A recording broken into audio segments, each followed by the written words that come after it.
Big updates today from Fabrizio Romano and a number of other outlets. We're looking at Arsenal and their pursuit of Raya, completed deals at Chelsea, completed deals and medicals at Manchester City as well, plus some big news for Manchester United fans, huge exits that will generate income that maybe help Man United complete their summer transfer window. As ever, hit like buttons, subscribe, make sure you've got the bell notification turned on as well. It's the morning edition of the Done Deal Show. Let's go!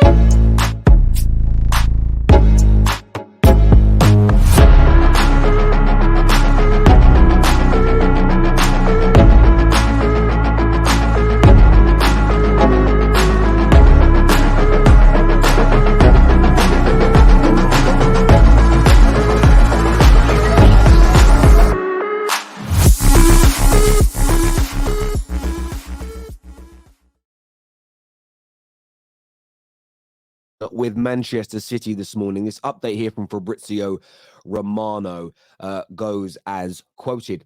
Gvardiol in Manchester and set to undergo his medical tests today. That was put out 7 hours ago. So I don't know when you're quite watching this, but that was put out in the early hours of Friday, the 4th of August. 1 week essentially before Man City's season kicks off in the Premier League. It says Man City have signed all the documents with Leipzig on Friday. Medical will start early morning and then he'll sign the contract, essentially stating now that he is finally a Manchester City player. And this is a significant piece of business. Yes, there's been some games where Gvardiol has been cooked. We saw Messi cook him. We've seen Haaland cook him. But we do live, and the City fans, before you start getting angry, always slow down and let me finish a sentence or a paragraph, I suppose. That's normal.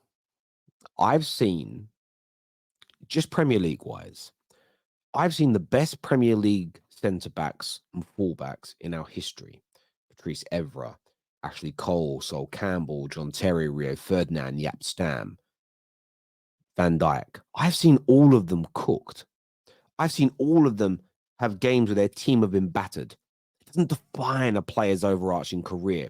We live in this weird place in football at the minute where an extreme case, so a game where a player played really well that's out of the blue, or a game where a player's had a really bad game, are often used as the barometer to measure them, and it's ridiculous. Gvardiol is an excellent piece of business for City. He's going to, in my opinion, or he's got a very good chance to, in my opinion, become one of the best centre-backs in world football. And under the tutelage, guidance and coaching of Pep Guardiola, it's very, very likely to happen indeed.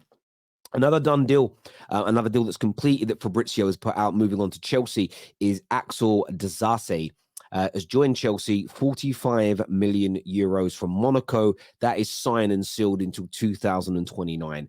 And look, I don't know much about this guy. Man United were linked with him. I read a bit about him, and I read good things. Didn't read that he is world class, but I've just read that very comfortable on the ball, good speed, good power, good athleticism. And what I like about him, and I like him for Chelsea for this reason, is he's 25 years old. He's not a kid. He's not a baby.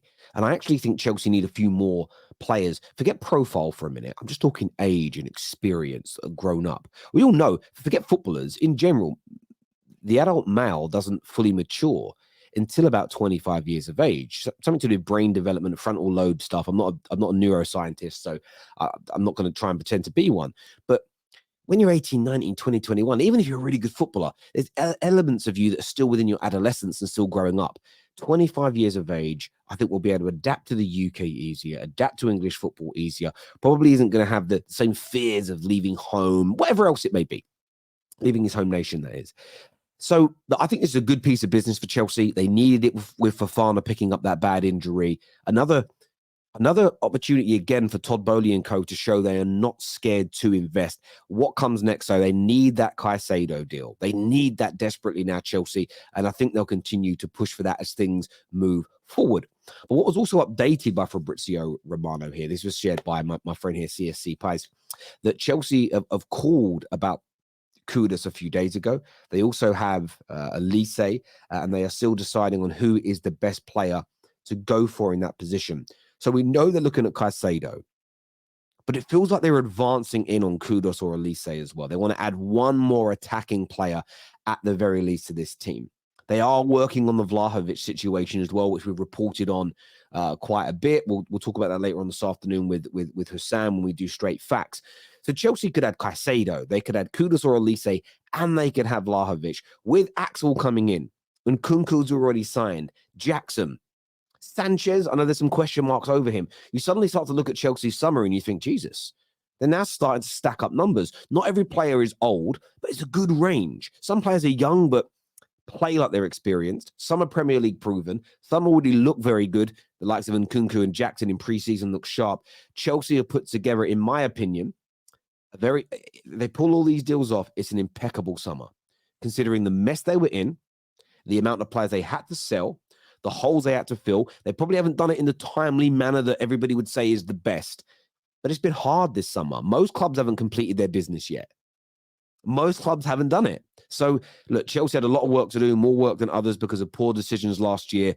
But if they pull these deals off, they're going to mean serious, serious business indeed. Now, we know that Arsenal were looking at Mohamed Kudus, and I feel a deal for him is getting ever closer.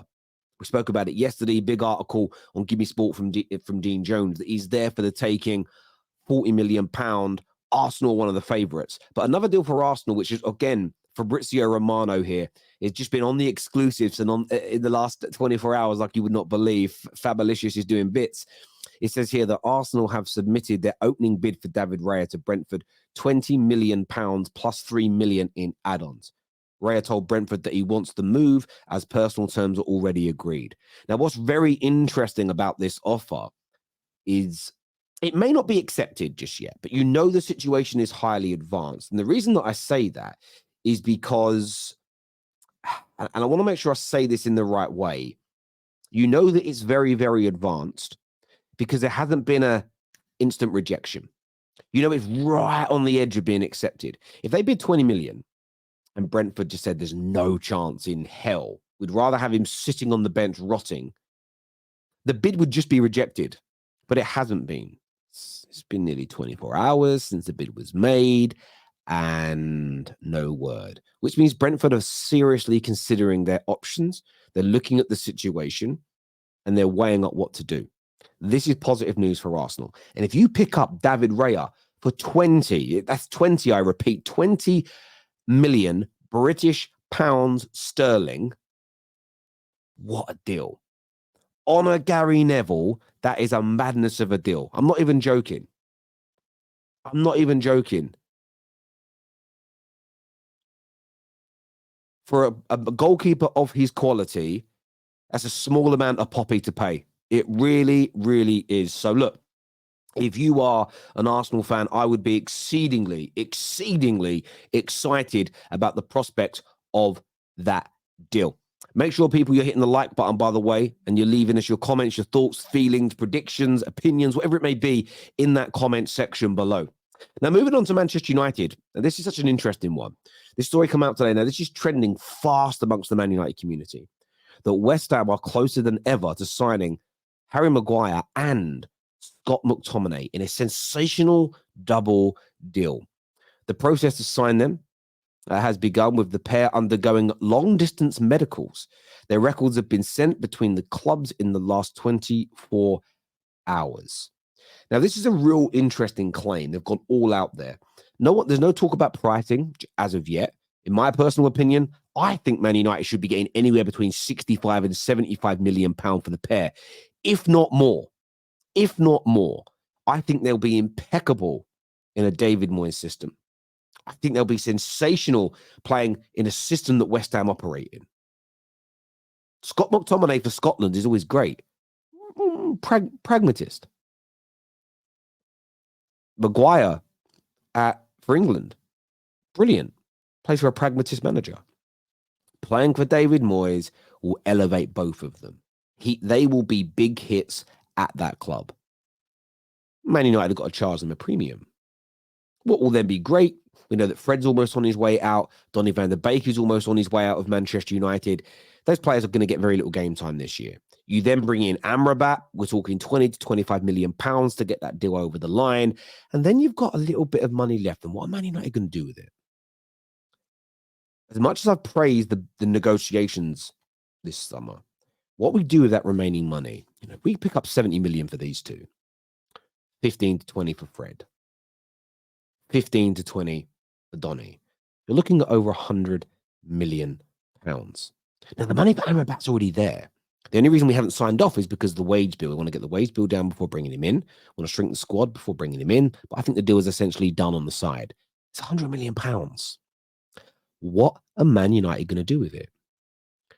Do the Glazers pocket some of it and take their dividends this year? Or do we go all out for one of the best strikers in the world? Or do we go all out for another midfield player or another or a defender or a different position? Someone on the right, someone in the midfield, someone in the defense. Do we then reinvest the money raised through those sales to give Man United a genuine chance of winning major silverware this year? What's your opinion on that, people? I want to know. Listen, until next time, take care of yourselves. Be lucky.